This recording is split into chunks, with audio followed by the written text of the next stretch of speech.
बहुत बहुत धन्यवाद तमाम हमारे इलेक्ट्रॉनिक मीडिया और प्रिंट मीडिया के सभी साथी और पोर्टल न्यूज़ के सभी साथी तो आप सभी को स्वागत है। पार्टी के सभी पदाधिकारी यहाँ पर उपस्थित हैं। साथियों, आपने कल तो आपने देखा ही और विस्तार से मैं आप लोगों के बीच में बात को रखूँगा।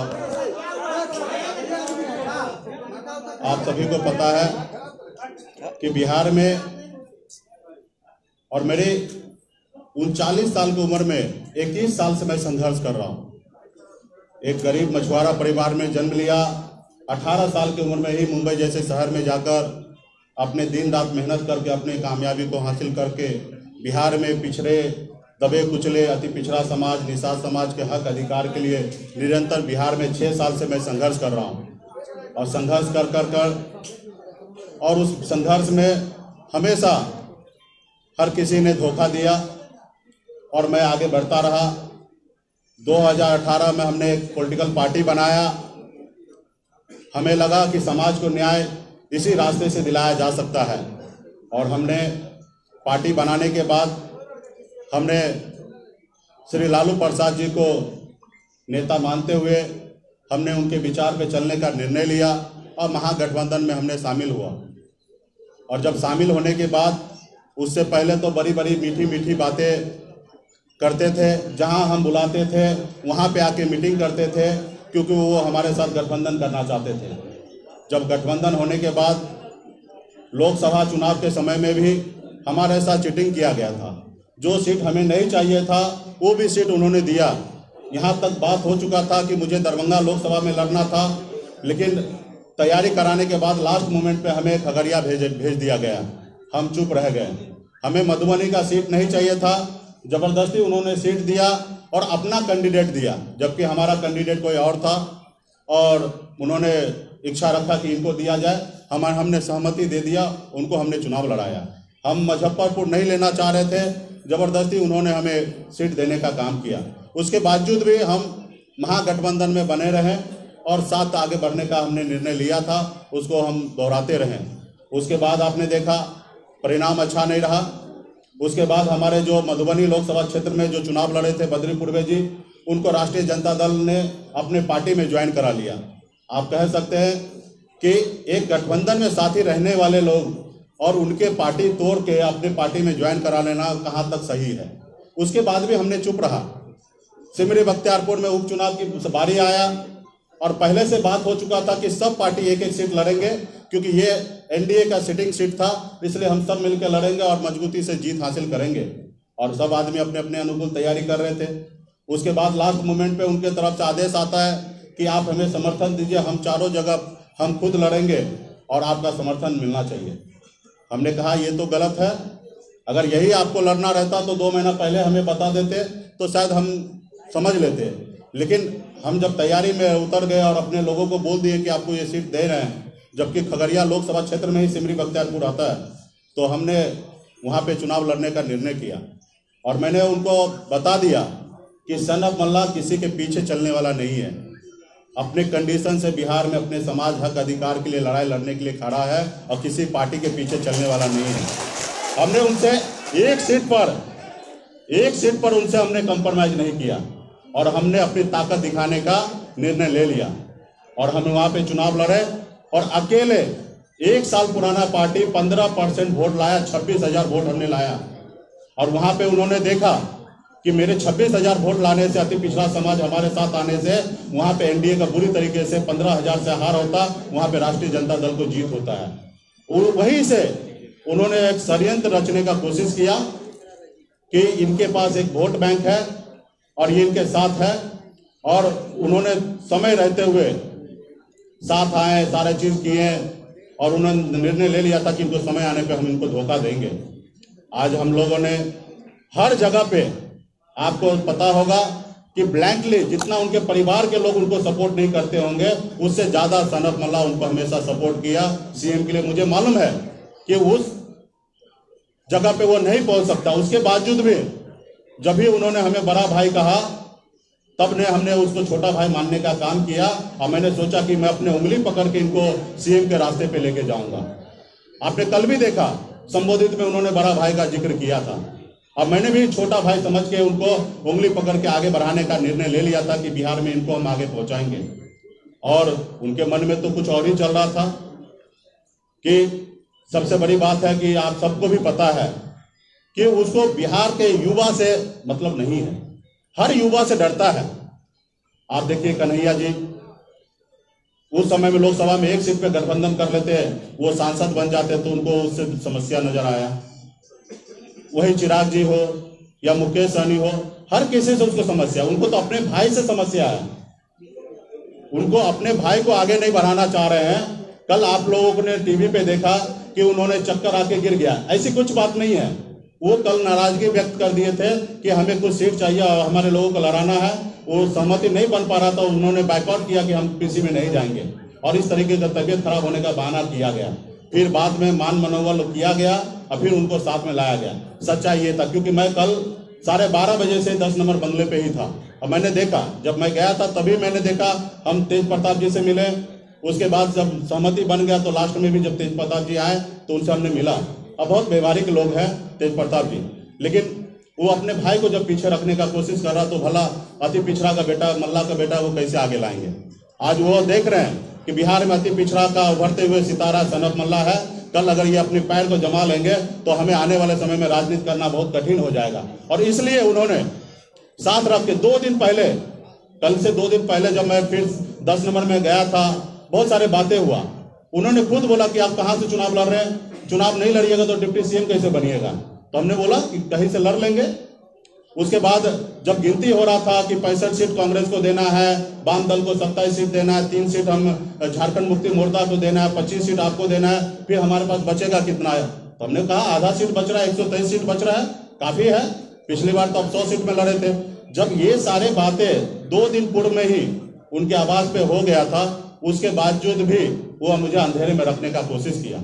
आपने देखा कि जीतन राम मांझी जी ने, दलित का बेटा, सिर्फ एक छोटा सा डिमांड रखा था कोऑर्डिनेशन कमेटी कि जो भी बात हो सबके बीच में बात हो। उनके मन में पहले से ही था कि हमें लोगों को चीटिंग करना है और 1 to 1 बात करना है। तो वहां पे 1 to 1 बात करेंगे तो निश्चित तौर पे कभी भी किसी को झुठला देंगे। तो जीतन राम मांझी को बात नहीं मान के किस तरीके से उसको बेइज्जत करके बाहर निकाला गया, किस तरीके से उपेंद्र कुशवाहा जी जब केंद्र में मिनिस्टर थे, एनडीए के साथ थे, उनके साथ संबंध करके 5 लोकसभा देने के बाद उनको अपने घर में लाने के बाद उनको किस तरीके से पिछड़ा के बेटा को धक्का मार के बाहर निकाला गया, आप लोग से छुपा हुआ चीज नहीं है। और कहीं ना कहीं मेरे साथ भी वो इसी तरीके से षड्यंत्र रचने का उन्होंने काम करने लगा था।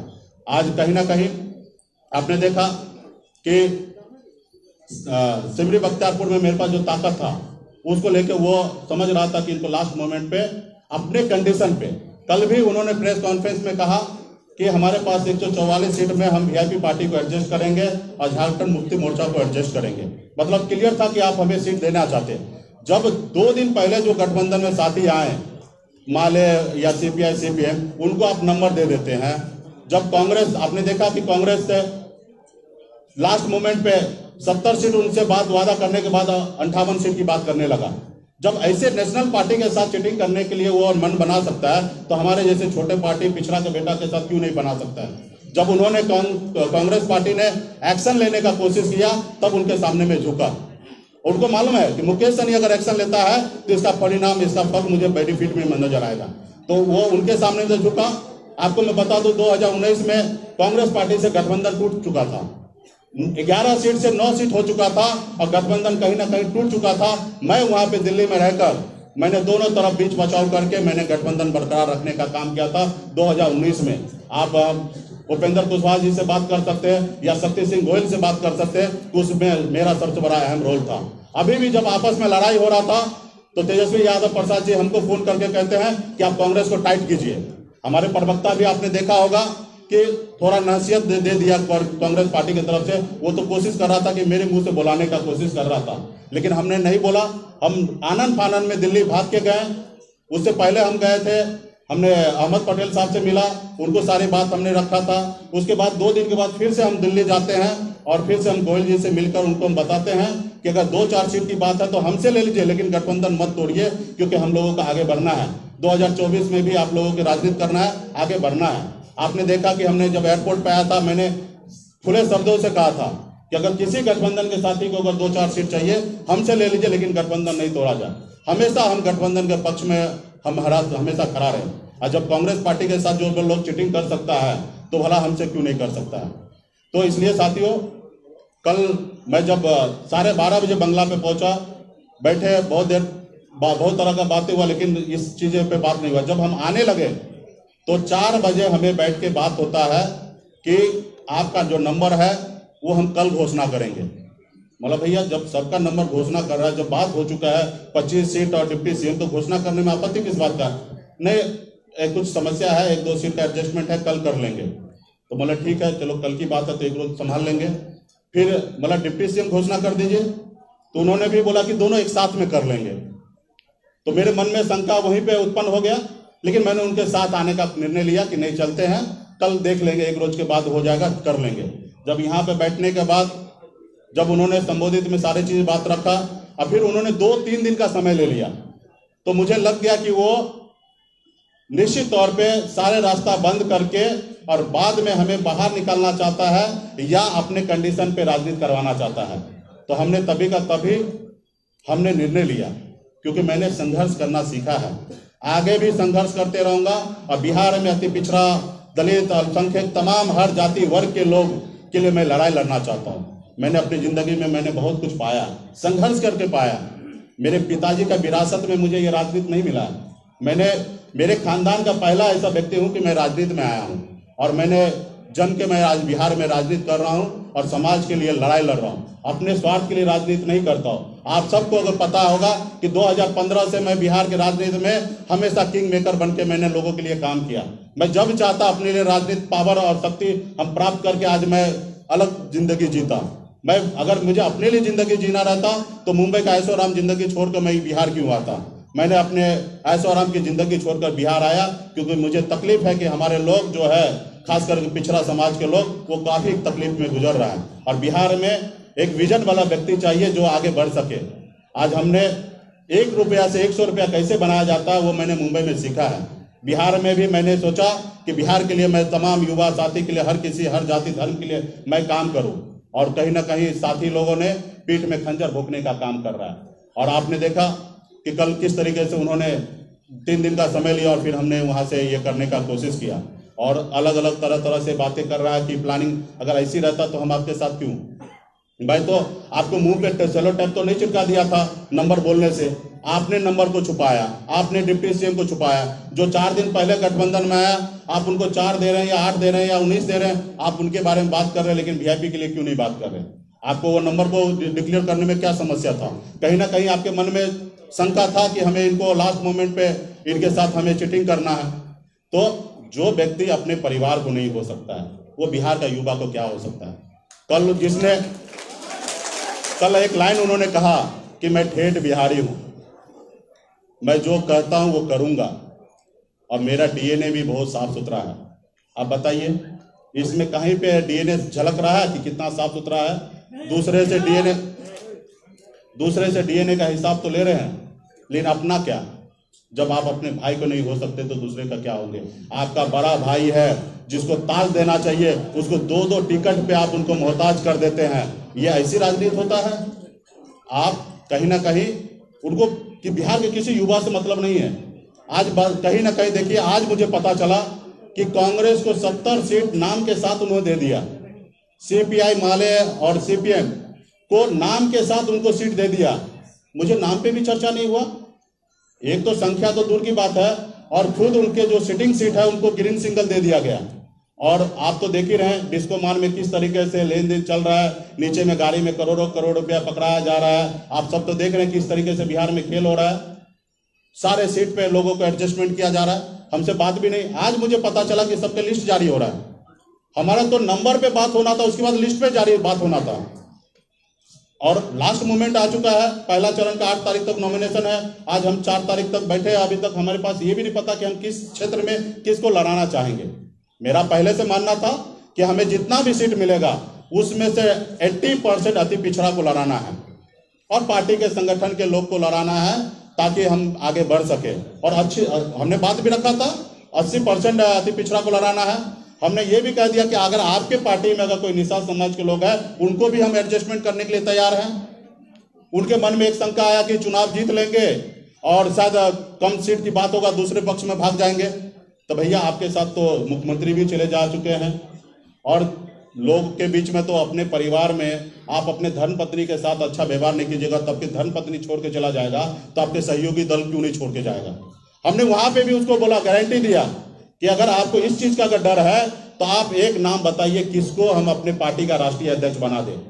हमने शक्ति सिंह गोहिल जी को भी बताया, सिर्फ एक आदमी को नहीं बोला, उनको भी भरोसे में लिया कि अगर आपको लगता है कि कल मैं आपके साथ चीटिंग कर सकता हूं तो आप एक नाम बताइए। राहुल जी, जिनको भी नाम अगर मेरे को बोल देंगे, उन राहुल जी पे मैं भरोसा करूंगा, अपने पार्टी का राष्ट्रीय अध्यक्ष उनको बना दूंगा। जब पार्टी का राष्ट्रीय अध्यक्ष वो होंगे तो निर्णय वो लेंगे, हम नहीं लेंगे। तो हमने इतना जब साथी के लिए कुर्बानी देने के लिए मैंने निर्णय ले लिया, फिर इट बट कहां। तो आज कहीं ना कहीं बिहार में निषाद समाज के साथ धोखा किया गया, पीठ में खंजर भोंकने का काम किया गया, और कहीं ना कहीं जो समस्या उन्होंने खड़ा किया है, इसके लिए बिहार के तमाम अति पिछड़ा समाज, हर बुद्धिजीवी लोग, युवा साथी ये चीज समझेंगे, और आने वाले समय में 2020 में उनको बताने का काम करेंगे कि बिहार के लोग उनके पीछे नहीं है। विरासत में आपको दौलत मिल सकता है, लेकिन राजनीति नहीं मिलना चाहिए। जिसमें दम होगा वो बिहार के कुर्सी पे बैठेगा, मेरा ये मानना है। और मैं 2025 में मैं डंके के चोट पे कहूंगा कि जिस युवा में ताकत होगा 2025 में वो बिहार का मुख्यमंत्री बनेगा। मैं तहे दिल से उनको समर्थन करूंगा, लेकिन ऐसे लोगों को नहीं जो अपने लिए, अपने परिवार के लिए सोचता है, समाज के लिए नहीं सोचता है। तो इसलिए आज मैंने, हम लोग पार्टी के सभी पदाधिकारी से हमने निर्णय लिया है, तमाम पॉलिटिकल पार्टी के लोग संपर्क में है और एक बड़ी मोर्चा बनाने की बात हो रहा है। हम मानते हैं कि एक बड़ा मोर्चा होगा तो निश्चित तौर पे हम वहां पे काम कर सकते हैं। नहीं तो हमने निर्णय ले चुका है कि 243 सीट पर वीआईपी पार्टी अपने दम पर अकेले चुनाव लड़ने के लिए मैदान में उतरेगा। जहां पे अति पिछड़ा समाज रूलिंग पार्टी से चुनाव लड़ेगा, वहां पे हम अपने कैंडिडेट को नहीं देंगे। बाकी 243 सीट पर हम बिहार में अब वीआईपी पार्टी चुनाव लड़ने के लिए तैयार है। अभी तक हमारे पहला चरण का 50 से अधिक नामों का चयन हो चुका है। कुछ नाम को हम अभी बाकी रखे हैं और वो शाम तक हमारा सूची जारी हो जाएगा। और गठबंधन में जो भी लोग हमसे बात कर रहे हैं और बेहतर बिहार के विकल्प देने के लिए बात कर रहे हैं, अगर ऐसी कुछ बात होगा तो हम समझौता कर सकते हैं, नहीं तो वरना कल सुबह में आपको पहला चरण का 71 विधानसभा के लिए प्रत्याशी कौन होंगे, उनका नाम का सूची कल सुबह 11 बजे हम प्रेस कॉन्फ्रेंस के जरिए या मीडिया के द्वारा हम नाम को लॉन्च कर देंगे कल 11 बजे तक। इसमें कोई टाइम नहीं लगेगा, क्योंकि आपने देखा हम 1 घंटे में डिसीजन लिए। हमें ये नहीं बोला कि गठबंधन से आपको बाहर निकाल रहे हैं, ये नहीं कहा कि हम गठबंधन में सीट नहीं देना चाहते हैं, लेकिन हमने सामने वाले का चालाकी देखा और हम 1 घंटे में 4:20 में हमसे बात होता है और 4:40 में हम 10 नंबर बंगला से निकलते हैं और शायद 5:कुछ पे हम डिसीजन ले लेते हैं कि गठबंधन में नहीं रहना है। तो ये मेरा हमेशा खूबी रहा, जब भी बिहार में हमने काम किया कभी किसी से समझौता नहीं किया। जब भी मेरे साथ जिसने भी चीटिंग किया होगा उनके साथ मजबूती से हमने अपनी ताकत का एहसास कराया। जब हम हर लड़ाई को लड़ सकते हैं, आपने देखा कि गांधी मैदान में किस तरीके से हमारे समर्थक की अपनी ताकत है। हमारे पास 15% वोट बैंक है, 1 साल पुराना पार्टी नहीं है, लेकिन 15% हमने उपचुनाव में वोट लाने का काम किया। और वहीं से उन्होंने देखा कि लास्ट मोमेंट पे छोड़ देंगे, ये बहुत गुस्से वाले हैं, हर तरह का व्यवस्था इनके पास है, 243 जगह चुनाव लड़ने के निर्णय ले लेंगे और मैक्सिमम जगह महागठबंधन अति पिछड़ा का वोट काटेंगे और एनडीए का नुकसान होगा और हमारी महागठबंधन जीत होगा। और उन्होंने सोचा कि इनको हम लास्ट मोमेंट पे टक्कर देंगे या अपने कंडीशन पे बात करेंगे। तो इसलिए हमने ये सारे निर्णय ले लिया है और कल तक मैं सारे चीज़ें को स्पष्ट कर दूंगा। और नाम पे तो मेरा काम चालू हो चुका है और अभी बहुत सारे साथी हैं, बहुत सारे लोग फोन कर रहे हैं कि हम लोग बैठ के एक साथ राजनीति किया जा सकता है। तो हम चाहेंगे कि एक बड़ा रणनीति के साथ काम किया जाए, नहीं तो हम 1-2 पार्टी के साथ गठबंधन नहीं करेंगे, हम अपने दम पे अकेले लड़ेंगे। और हम बिहार में निश्चित तौर पे मेरा मानना है कि जिस हिसाब से बिहार में बन चुका है, ट्रायंगल चौंगल मतलब अलग अलग कैंडिडेट हो रहा है। एक विधानसभा में 5-6 रनिंग कैंडिडेट होगा। मुझे लगता है कि 35,000 40,000 जो वोट ले आएगा उनकी जीत हो जाएगा। और 25,000 वोट मेरे पास हर विधानसभा में 25 से 30,000 है। और हम अच्छे कैंडिडेट को सिलेक्शन कर रहे हैं। जहाँ पे 10,000 5,000 उनके पास पर्सनल वोट होगा, निश्चित तौर पर मेरा मानना है कि हमारे बड़े संख्या में पूरे बिहार में कैंडिडेट जीत के आएंगे और निश्चित तौर पे मेरे बगैर किसी का सरकार नहीं बनेंगे, ये हम लोगों का मानना है। और इसके लिए हम लोग आने वाले समय में काम करेंगे। बहुत बहुत धन्यवाद साथियों।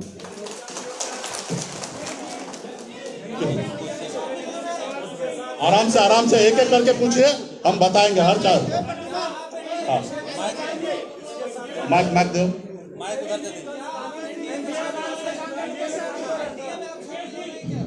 जी नहीं, अभी फिलहाल ऐसी कोई बात नहीं है। हमने रास्ता खोल के रखा है। हमारे पास जो भी जिनको भी बात करना है, हमारे कंडीशन पे हम किसी के साथ राजनीति करेंगे, सामने वाले के कंडीशन पे राजनीति नहीं करेंगे। हमारे उपेंद्र जी से बातचीत जारी है। हमने रात में भी बात किया, सुबह में भी बात किया, पप्पू यादव जी से बात किया और तमाम बहुत सारे पॉलिटिकल पार्टी है, सबसे बड़ा बातचीत जारी है। और हमने बोला ना कि 1 दिन का समय हमें चाहिए, 12 घंटे का। अभी से लेकर 12 घंटे में हमने निर्णय ले लेंगे और कल सुबह में हम अपने पहले लिस्ट हम जारी कर देंगे। या कुछ बात बन सकता है तो हम गठबंधन कर सकते हैं।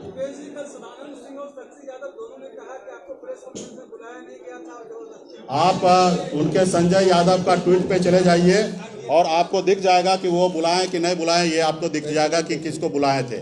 और आपके पास अगर फोटो होगा तो नेम प्लेट में वीआईपी पार्टी का नाम के साथ यहाँ पे लगा हुआ था, आपको पता चल जाएगा कि वो बुलाए थे कि नहीं बुलाए थे।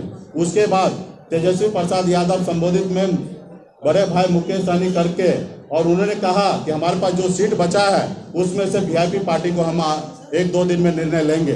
तो ये आप सबके सामने की बात है। अभी जो लोग ने गलती किया तो स्वीकार करना चाहिए। गलती हुआ, उन्हें को बिहार के जनता से, पिछड़ा समाज से, निषाद समाज से माफी मांगना चाहिए, ना ही कि बिहार के जनता को गुमराह करना चाहिए। उनसे गलती हुआ, इंसान से गलती हो सकता है। जो इंसान जो सोचे, इसका मतलब यही नहीं कि वो जो सोच रहा है वही सही हो सकता है गलती हो जाता है, गलती हमसे भी होगा, तो उसका स्वीकार करना चाहिए। उन्होंने कल गलती किया, उसको स्वीकार करना चाहिए। बाकी अभी 50 तरह की बातें कर रहे हैं तो उसका हम क्या कर सकते हैं। 50 तरह की बातें करें। तेजस्वी प्रसाद माफी मांग ले, मैं उनके साथ जिंदगी में कभी राजनीति नहीं कर सकते। राष्ट्रीय जनता दल का नेतृत्व अगर बदलता है, तेज प्रताप जी के अगर हाथ में अगर नेतृत्व जाता है तो मैं भविष्य में सोचूंगा कि इनके साथ राजनीति करने का। नहीं, मेरे तेज प्रताप जी से इस सबको लेकर कोई बात नहीं होता, लेकिन व्यक्तिगत मेरा अच्छा संबंध है। जब भी मिलता हूँ बहुत अच्छे रिस्पेक्ट के साथ बात करते हैं। उसमें मैंने बहुत सारा बेहतर क्वालिटी देखा है। अभी लोगों को अलग अलग क्वालिटी दिख रहा है। लोग जानबूझ के उनको इस तरीके से प्रेजेंट किया जाता है कि कल जाके ये मेरा जगह ना ले ले, लेकिन सच मायने मैं देखता हूँ कि वो आदमी बहुत ही अच्छे हैं। लोग उन्हें परेशान किया जा रहा है, उनके घर में ही लोग उनको परेशान किया जा रहा है। जब भी राष्ट्रीय जनता दल का नेतृत्व जब तेज प्रताप जी करेंगे तो भविष्य में मैं सोचूंगा। मैं चिराग पासवान जी के साथ भी जा सकता हूं, लेकिन 243 के नाम पे जा सकता हूं, 143 के नाम पे नहीं जाता हूं। ये हमसे क्या पूछ रहे हैं? आप लोग को भी पता है कि बिहार में सच्चाई क्या है। और मैं तो कह रहा हूं कि उनके परिवार के लोग ही उनको परेशान किया जा रहा है। कल 2-3 कैंडिडेट को टिकट नहीं दे सकते हैं आप। जो पार्टी का घर के मालिक है, आप उनको 2-3 टिकट नहीं दे सकते हैं। आप छोटा भाई होके उनके ताज को भी अपने सर पे पहनना चाहते हैं, चलिए कोई बात नहीं, आप उनको 2-3 टिकट नहीं दे सकते। लोकसभा में भी आपने देखा उनका बेचने के लिए क्या खरीद फरोख्त हो रहा है। ये कौन नहीं कर रहा है? अगर राष्ट्रीय जनता दल में कौन नहीं कर रहा है वो मेरे को बता दीजिए कि कौन नहीं कर रहा है। यहाँ डिस्को मान में एक दुकान लग चुका है और ये पूरा बिहार को जग जाहिर है किस तरीके से। जी हाँ, अगर आपको इसकी जानकारी थी कि खरीद फरोख्त हो रहा है। देखिए, हम अपनी पार्टी के बारे में बात कर सकते हैं, दूसरे पार्टी के बारे में आंतरिक मामले में हम नहीं जा सकते। हमें बिहार में गठबंधन की राजनीति होता है। हम मानते हैं कि हम अपने दम पे बिहार में विकल्प नहीं दे सकते हैं, तो इसलिए हम लोग समझौता करते हैं कि कुछ जगह आप लड़िए, हम आपको मदद करते हैं, कुछ जगह हम लड़ते हैं, हमें आप मदद कीजिए। उनके पार्टी में क्या चल रहा है इससे मेरा कोई लेना देना नहीं रहता है। लेकिन आपके पास जब भी एलिगेशन लग जाए, इस तरीके से बात आ जाए, तो आप लोग सवाल कभी भी उठा सकते हैं। अभी तो हमने कहा ना कि हम 3 लोकसभा लड़े थे, जहां पे एक जगह मैं खुद लड़ा था, एक जगह हमारे राजभूषण जी लड़े थे, और तीसरे जगह जहां कैंडिडेट था वो मेरा कैंडिडेट नहीं था, वो राष्ट्रीय जनता दल का था। तो अभी तो हमने चुनाव मैदान में उतरा ही नहीं है। जब भी उतरेंगे और आप लोगों के बीच में ऐसी कोई बात होगा तो हमसे सवाल आके कीजिएगा।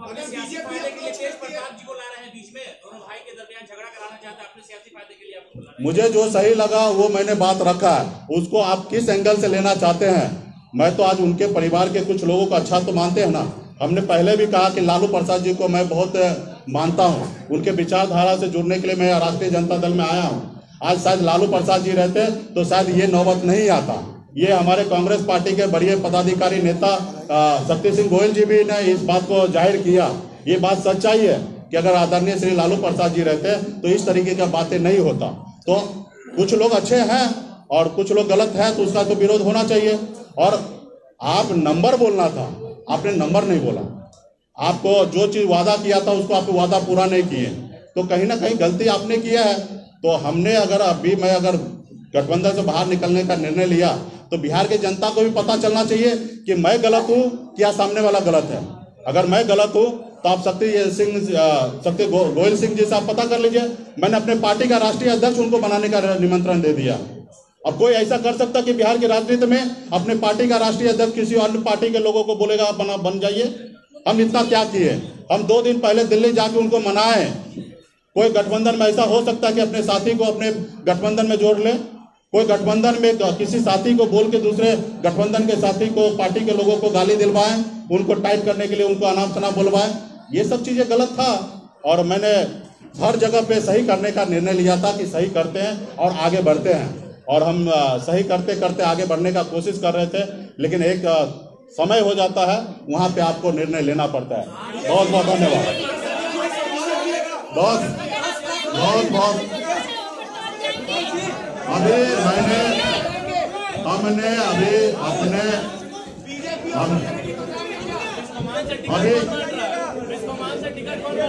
वो सब नाम आप लोगों को पता है। बहुत बहुत धन्यवाद।